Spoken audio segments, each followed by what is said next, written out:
All right, we have more from NASCAR star Bubba Wallace today. In this week's issue of People, he is opening up about his experience competing in a sport not known for its diversity. Wallace, who is the only black driver in the NASCAR Cup Series, says that dealing with racism as a young driver only motivates him to do better. At 26 years old, he now understands racism and acknowledges that it still goes on every day. But Wallace says, quote, "For people to use that as something to offend me or affect me or knock me off my block, that ain't gonna happen."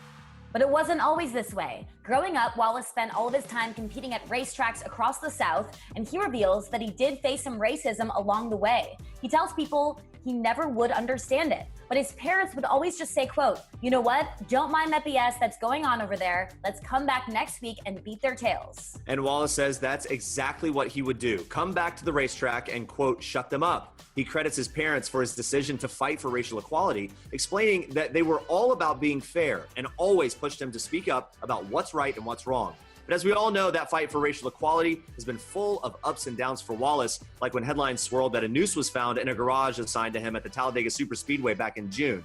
The FBI conducted an investigation and concluded it was not an intentional racist act. But it was still really tough for Wallace to go through that. And he reveals his longtime girlfriend and high school sweetheart, Amanda Carter, has been his backbone through all of this. For more from Bubba Wallace, pick up this week's People when it hits newsstands on Friday.